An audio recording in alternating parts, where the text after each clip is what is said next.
Diinformasikan ada jam tangan ketinggalan merek Casio. Jamnya boleh nih. Udah pulang orang tadi. Orang sini bukan? Oh ini. Ada.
Bismillahirrahmanirrahim. Assalamualaikum warahmatullahi wabarakatuh. Waalaikumsalam warahmatullahi wabarakatuh. Wassalatu wassalamu ala asrofil anbiya'i wal mursalin wa ala alihi wa sahbihi ajma'in, amma ba'du.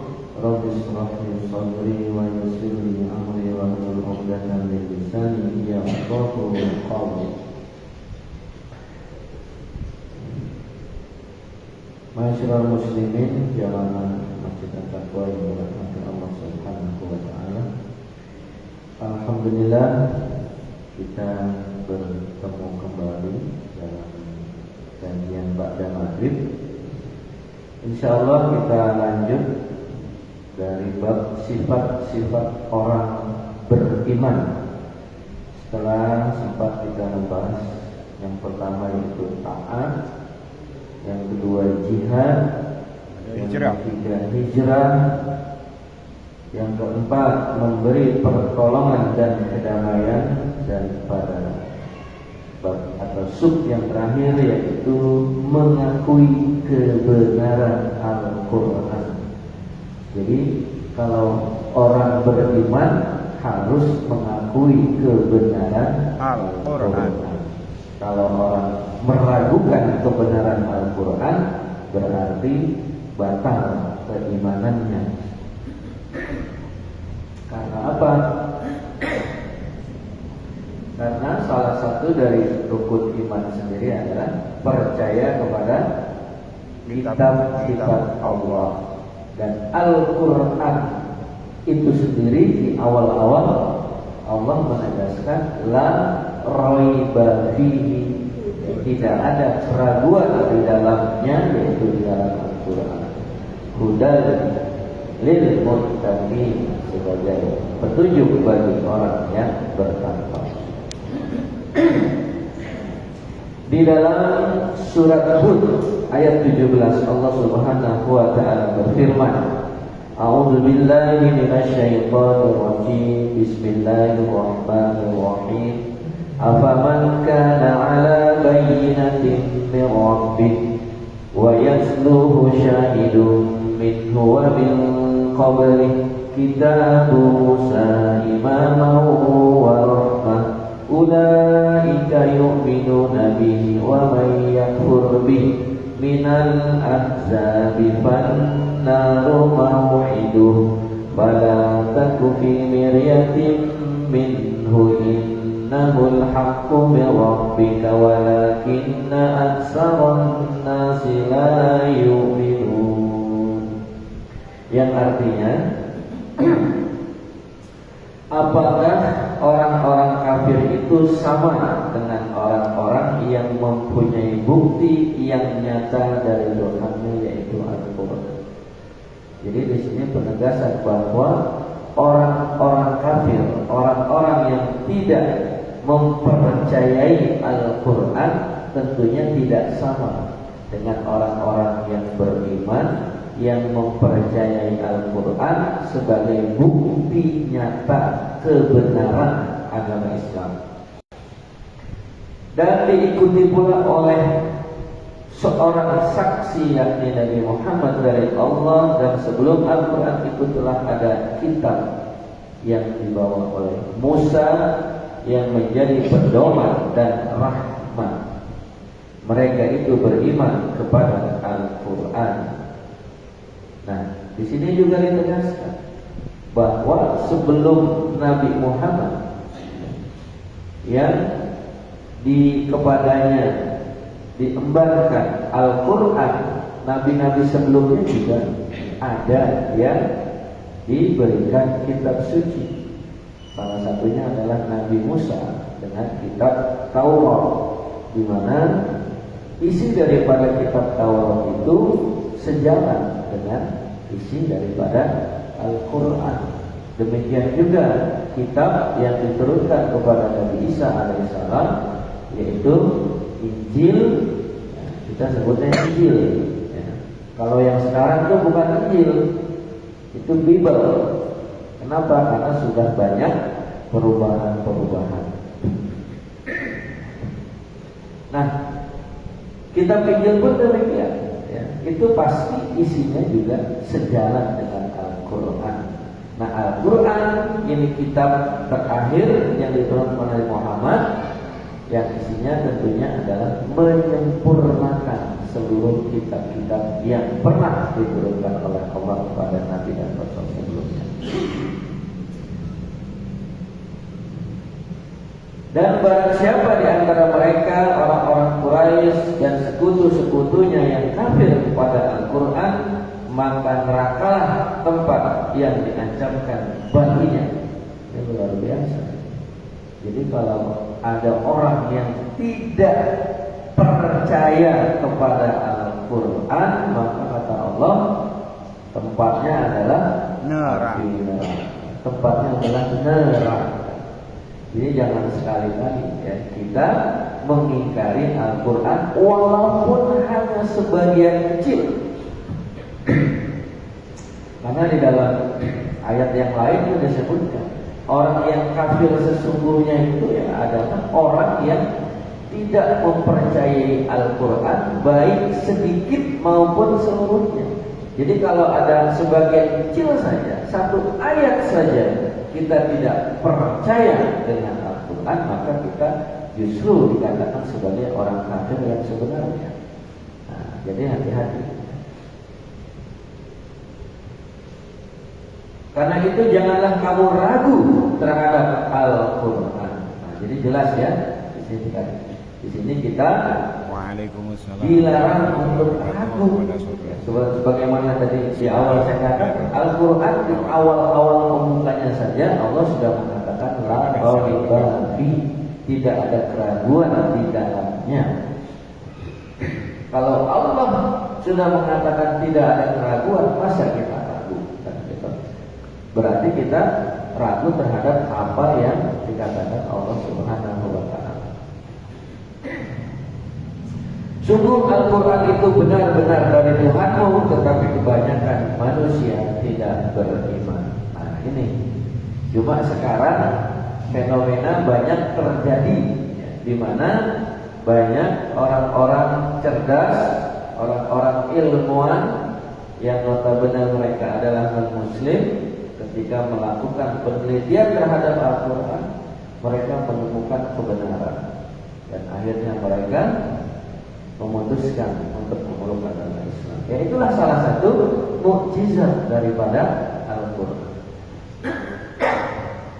Baik, adapun penjelasan dari ayat ini, ya, bahwa mengakui kebenaran Al-Quran itu tidak hanya sebatas pengakuan lisan saja. Nah ini juga, ini harus diperhatikan. Oh ya, saya percaya, saya yakin kepada Al-Quran, tapi hanya ucapan di mulut saja, tidak mau melaksanakan apa yang diperintahkan oleh Al-Quran.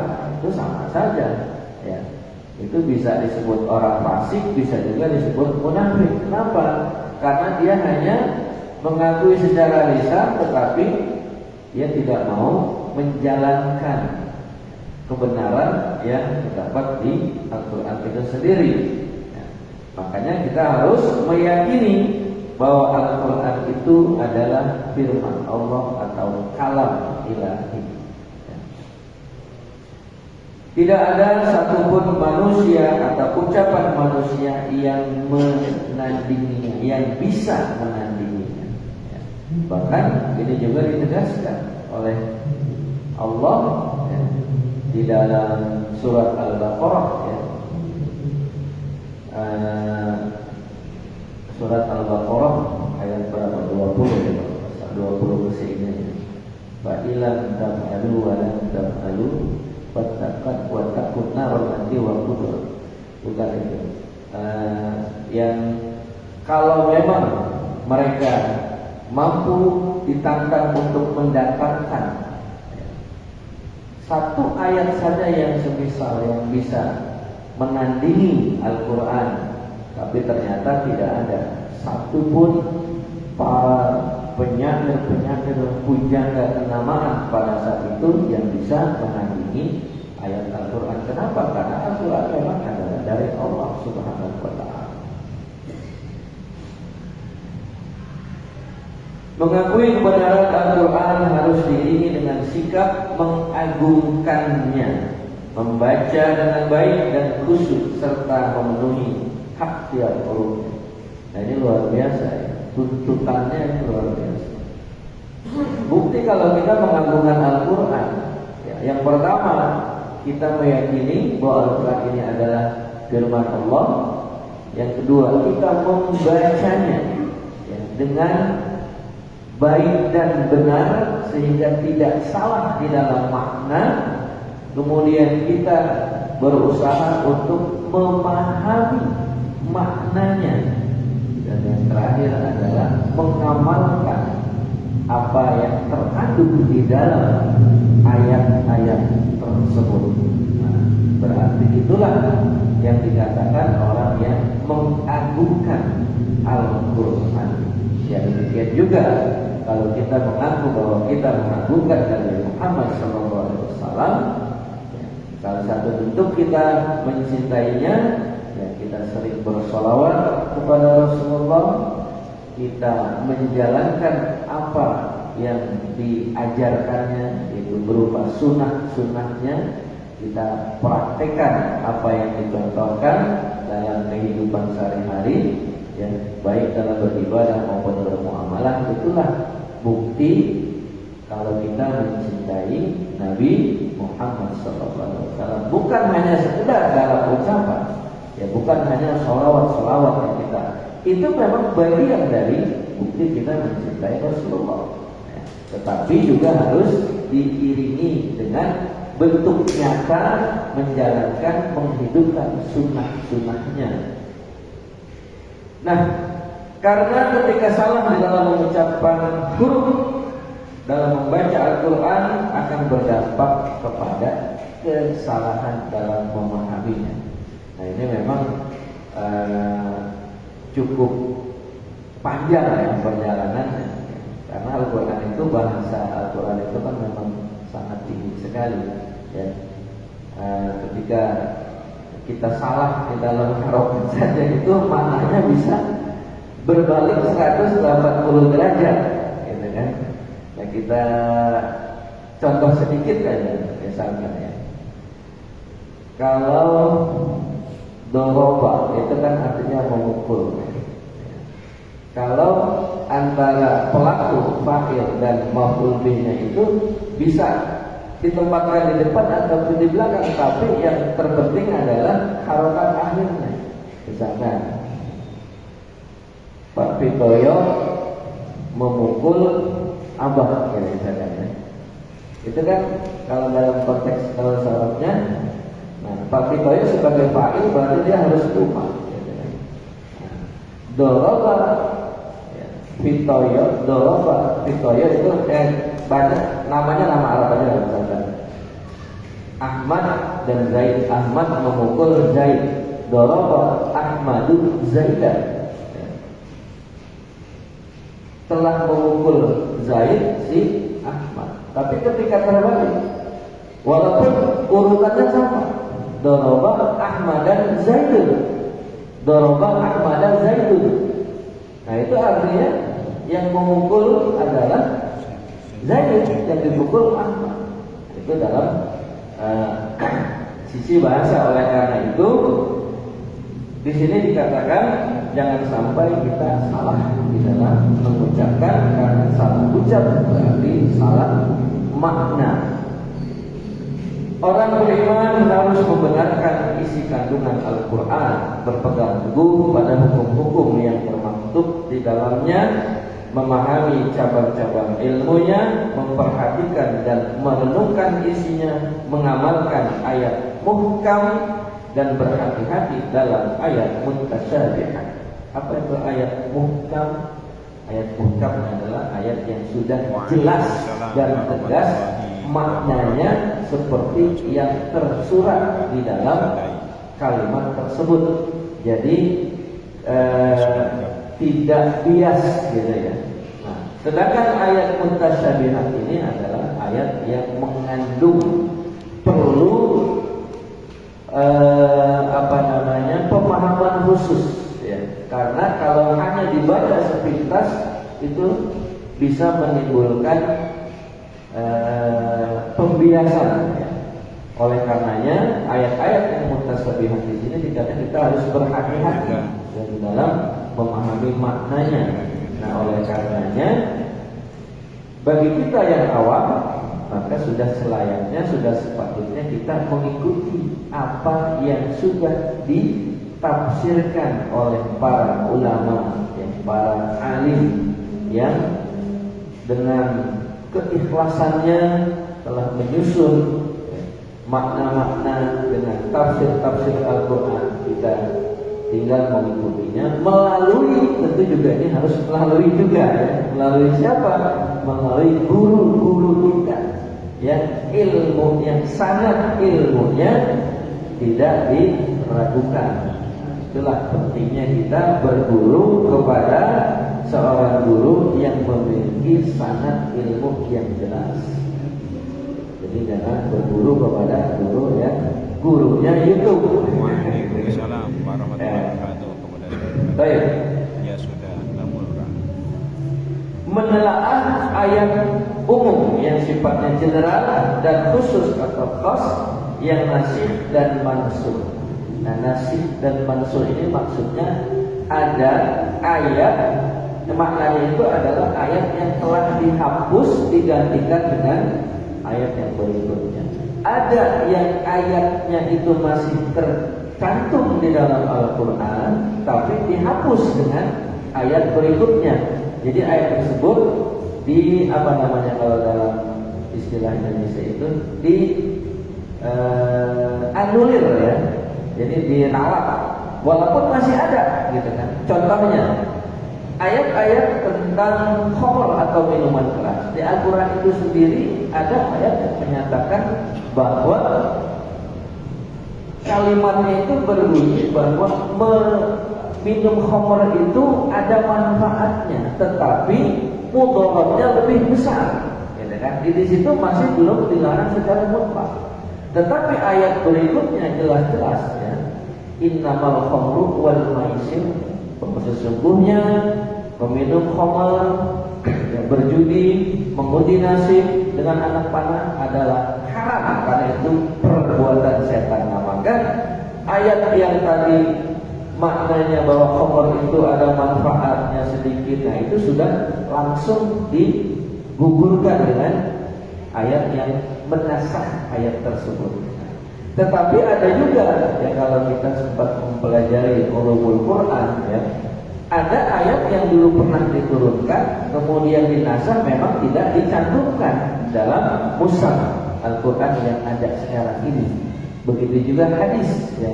Ada hadis yang sudah dinasakh ya, dihapus, tidak berlaku lagi. Contoh yang paling jelas adalah diperbolehkannya kawin mut'ah pada masa Rasulullah.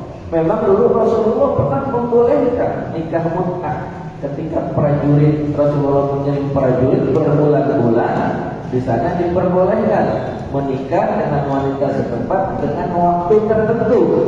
Ya, tetapi berikutnya dihapus kebolehan tersebut dengan cara Rasulullah menerapkan kebijakan, yaitu merolling. Kalau sudah sekian bulan pasukan dikirim, maka itu ditarik diganti dengan yang baru. Yang ditarik silakan kembali kepada istrinya. Nah, di situ intinya adalah bahwa menikah dengan menentukan jangka waktu tertentu itu sudah dilarang. Maka hadis yang pertama sudah tidak berlaku lagi. Baik. Semua hal tersebut merupakan pembeda antara orang beriman dengan orang yang tidak beriman. Ketika orang kafir beramai-ramai mengubah bahkan memalsukan kitab-kitab yang diturunkan kepada mereka, orang beriman akan menjaga dan mempertahankan kesucian Al-Quran. Juga salah satu mukjizat Al-Quran adalah Al-Quran itu dijaga kemurniannya oleh Allah. Allah yang menjaga bersama orang-orang yang dipilihnya. Inna nahnu nazzalna dzikra wa innahu lahu lahafizun. Kata Allah, sesungguhnya kami. Nah, di sini Allah menggunakan kalimat kami. Ya, kenapa bukan aku?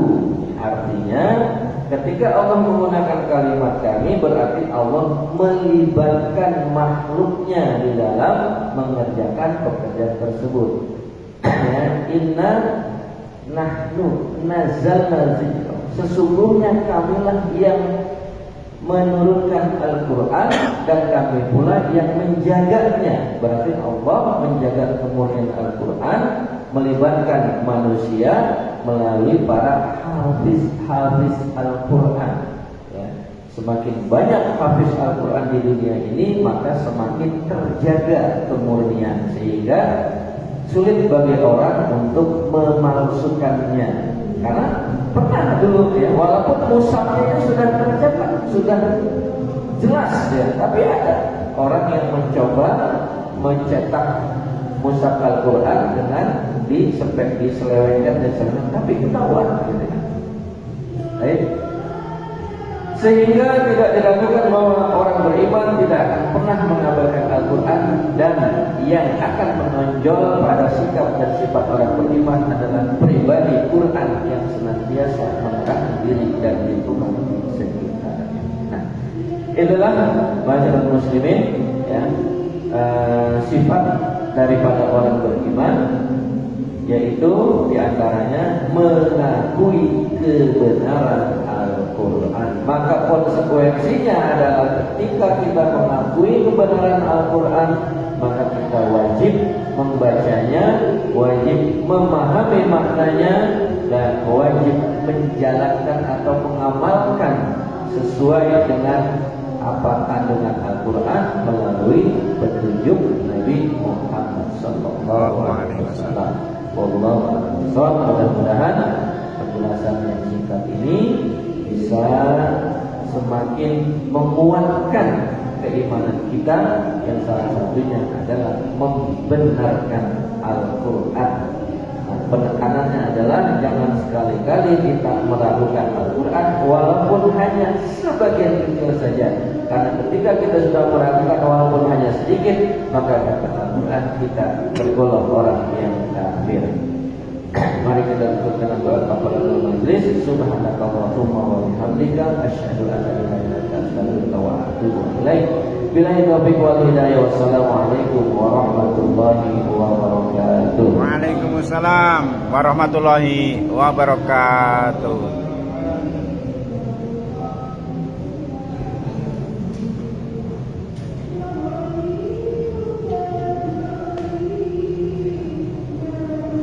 Alhamdulillahirabbil alamin. Taklim rutin pada sholat maghrib Masjid At-Taqwa Perumahan Kota Bumi 2, Kelurahan Kota Bumi, Kecamatan Pasar Kemis, Kabupaten Tangerang, Provinsi Banten telah terlaksana, dan doa dari saya kepada saudara-saudaraku yang mengikuti ataupun menonton video ini, saya doakan semoga Allah berikan keberkahan, diberikan keselamatan dan kesehatan, juga kelancaran rezeki dan usaha yang banyak, halal barokah, manfaat di dunia wal akhirat, dan semoga Allah berikan kemudahan segala urusan baik urusan dunia maupun akhirat, dan juga semoga Allah berikan kesempatan untuk menunaikan ibadah haji dan umrah ke tanah suci Mekah Al-Mukarramah dan